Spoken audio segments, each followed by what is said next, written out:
Hello and welcome guys. My name is Sanjay. I'm a BPT third year student from Government physiotherapy college Raipur. मेरे YouTube channel all about physio medical में आप सभी का स्वागत है। तो चलिए गाइज, मैं आप सभी को ऐसे अल्टरनेटिव मेडिकल कोर्सेज के बारे में बता रहा था जिसको हम करके अपने नाम के सामने डॉक्टर लगा सकते हैं और डॉक्टर की तरह प्रैक्टिस भी कर सकते हैं। ठीक है गाइज, तो इससे पहले मैंने आप सभी के लिए ऑलरेडी 2 वीडियो अपलोड कर चुका हूँ कि ऐसे कौन कौन से मेडिकल कोर्सेज हैं जिसे हम करके अपने नाम के सामने डॉक्टर लगा सकते हैं। एज अ डॉक्टर हम प्रैक्टिस भी कर सकते हैं और गवर्नमेंट और प्राइवेट जॉब भी पा सकते हैं। अगर वो आप वीडियो नहीं देखे हो गाइस तो प्लीज़ मेरे यूट्यूब चैनल पर जाकर वो वीडियो जरूर देख लीजिएगा। चलिए, आज मैं जिसकी बात करने वाला हूँ उसका नाम है ऑस्टियोपैथी। ठीक है, ऑस्टियोपैथी क्या है, वो कितने साल का होता है, ड्यूरेशन कितना होता है, फीस कहाँ है, फीस कितना होता है और कॉलेजेस कहाँ हैं, इस सब के बारे में आज चर्चा करेंगे। तो चलिए गाइस, जानते हैं कि व्हाट इज ऑस्टियोपैथी। ऑस्टियोपैथी है क्या? तो ऑस्टियोपैथी एक ऐसी मेडिकल साइंस है जिसमें हम पेशेंट को अपने हाथों से ट्रीट करते हैं। यानी जो हमारा जो ट्रीटमेंट का तरीका रहता है वो टोटली मैनुअल रहता है। ठीक है गाइज, और इसमें हमारा जो अप्रोच रहता है वो होल बॉडी अप्रोच रहता है। जैसे किसी पर्सन को पेन हो रहा है, किसी को फीवर हो रहा है, तो हम सिर्फ उस साइड पर्टिकुलर साइड पे नहीं देखते कि यहाँ फीवर है या फिर यहाँ पेन है। ठीक है ना, हम होल बॉडी अप्रोच करके देखते हैं कि प्रॉब्लम कहाँ से अराइज हो रहा है। ठीक है, कि ये जो पेन हो रहा है या तो उस पर्टिकुलर साइड से हो रहा है या फिर बहुत सारे ऑर्गन है या फिर लोअर लिम में अगर पेन हो रहा है गाइस, तो हो सकता है कि अपर लिम में कुछ प्रॉब्लम हो जिसके कारण लोअर लिम में पेन आ रहा हो। तो इसमें जो हमारा ट्रीटमेंट का तरीका होता है वो होल बॉडी अप्रोच होता है। ठीक है, यह जो और ये हमारा जो ट्रीटमेंट का तरीका रहता है ऑस्टियोपैथ में वो टोटली ड्रग फ्री रहता है ना। इसमें हम ड्रग नहीं देते, मेडिसिन का उपयोग नहीं करते। हमारा जो ट्रीटमेंट का तरीका रहता है वो टोटली मैनुअल रहता है, यानी हम अपने हाथों से पेशेंट को ठीक करने की कोशिश करते हैं। ठीक, इसमें इसमें जो हम सबसे पहले जो प्रैक्टिस करते हैं इसमें हम नॉर्मल पर्सन में प्रैक्टिस करते हैं। उसके बाद जो पेशेंट है उसमें प्रैक्टिस करते हैं, क्योंकि जो हमारा ट्रीटमेंट का तरीका है वो टोटली किसमें है, वो हमारा मैनुअल तरीका है। जब तक हम अपने नॉर्मल पर्सन को नहीं जानेंगे, मैनुअली टच करके फील नहीं करेंगे, तब तक हम जो हमारे पास पेशेंट आएंगे उसे हम कैसे जान सकते हैं। ठीक है ना गाइस, तो जो इसमें हम सबसे पहले किस में टेस्ट करते हैं, हम नॉर्मल पर्सन में टेस्ट करते हैं। उसके बाद हम जो हमारे पास पेशेंट आते हैं, देखिए गाइस, जो ऑस्टियोपैथ होते हैं वो मानते हैं कि हमारे बॉडी में 3 मेन सिस्टम काम करते हैं। ठीक है, वो 3 मेन सिस्टम कौन कौन से हैं? पहला होता है मस्कुलो स्केलेटल सिस्टम, ठीक है ना, और दूसरा होता है विसरल सिस्टम एंड थर्ड होती है क्रेनियोसैक्रल सिस्टम। तो मस्कुलो स्केलेटल सिस्टम में क्या क्या आता है? मसल होती है, बोन होता है, टेंडन, लिगामेंट एंड जॉइंट। ठीक है ना, ये सब मस्कुलो स्केलेटल सिस्टम में आते हैं। विसरल सिस्टम में क्या होता है? विसरल सिस्टम में जितने भी हमारे पास सॉफ्ट ऑर्गन होते हैं, ठीक ना, हार्ट, किडनी, लिवर, ये सब किस में आते हैं? विसरल सिस्टम में आते हैं। और क्रेनियोसैक्रल सिस्टम में क्या आते हैं? क्रेनियल बोन आता है और उसके क्रेनियल के अंदर जितने भी स्पाइनल कॉर्ड है वो सब आते हैं। तो जो ऑस्टियोपैथ का मानना होता है कि ये जो मेन 3 सिस्टम होते हैं, यदि इन सिस्टम में से किसी भी एक सिस्टम में प्रॉब्लम हुआ तो ये तीनों को इफेक्ट करेगा। ठीक है ना, इसलिए हमारा जो ट्रीटमेंट का तरीका होता है वो होल बॉडी अप्रोच होता है।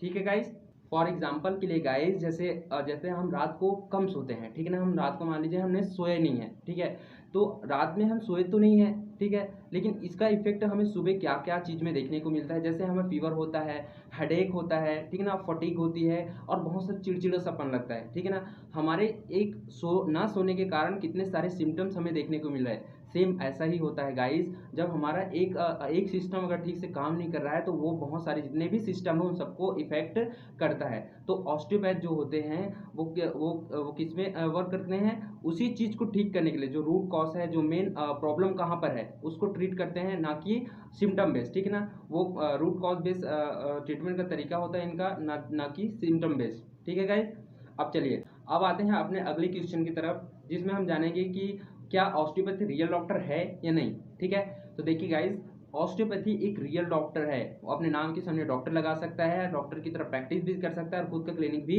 चला सकता है। ठीक है गाइस, तो ऑस्टियोपैथी, और जहाँ तक विदेश की बात करूँ तो विदेश में इसे एमबीबीएस के समान ही दर्जा मिला है।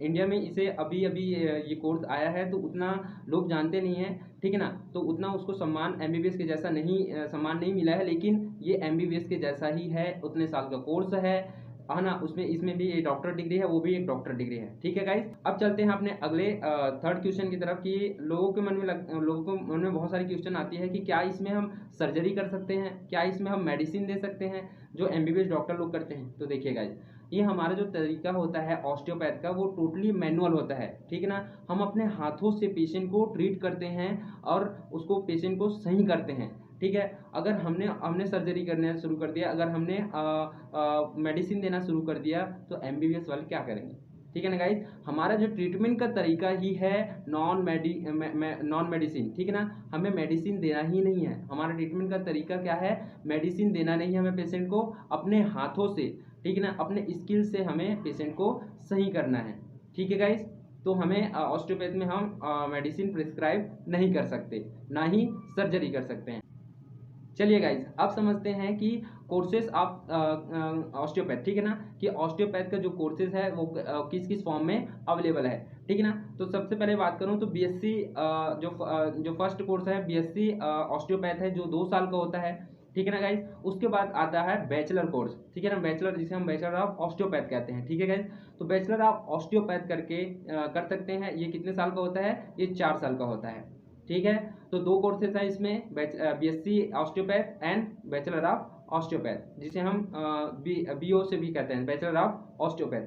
चलिए गाइज, अब हम बात करेंगे कि इंडिया में इसके कोर्सेज है कि नहीं, कि इंडिया में इसकी पढ़ाई होता है कि नहीं। तो मैं आपको बता दूं गाइज, इंडिया में श्री श्री यूनिवर्सिटी ऑफ उड़ीसा में ये कोर्स चलता है। आप वहां जाकर, अगर आप इच्छुक हो तो आप वहां जाकर पढ़ सकते हैं, ठीक है गाइज। अब अभी तक इंडिया में ये इसका एक भी गवर्नमेंट कॉलेज नहीं है, ओनली प्राइवेट कॉलेज है, ठीक है ना, जो श्री श्री यूनिवर्सिटी ऑफ उड़ीसा में अभी चलता है। हमने डॉक्टर डिग्री हासिल कर लिया, इससे इम्पोर्टेंट ये है कि हमारा कैरियर ऑप्शन है कि नहीं। तो आपको बता दूं गाइज, ऑस्टियोपैथ, फिजियोथेरेपी, कायरोप्रैक्टिक, ये क्या है, ये तीनों के तीनों क्या है, अल्टरनेटिव मेडिकल कोर्सेज है, जिसमें हमें मेडिसिन प्रिस्क्राइब नहीं करना है। हमें अपने हाथों से, अपने स्किल से, अपने नॉलेज से हमें जो पेशेंट आ रहा है उसको हमें ट्रीट करना होता है। कैरियर ऑप्शन की बात करूँ गाइस, तो आप खुद का क्लिनिक चला सकते हैं, ठीक है। आप खुद का क्लिनिक खोल सकते हैं, एज अ डॉक्टर आप गवर्नमेंट एंड प्राइवेट जॉब भी पा सकते हैं। चलिए, अब हम बात करेंगे सैलरी की, कि अगर हमने ये डिग्री हासिल कर लिया कि हमारा सैलरी कितना से कितना तक हो सकता है। तो देखिए गाइज, हमारा जो ट्रीटमेंट का तरीका है टोटली स्किल बेस्ड होता है, ठीक। हम हमारे में कितना स्किल है, हमारे पास कितना नॉलेज है, उसके अकॉर्डिंग हमारे पास पेशेंट्स आएंगे, ठीक है गाइज। तो आपकी स्किल के अकॉर्डिंग आपकी आपकी जो इनकम है वो बढ़ सकती है, ठीक है।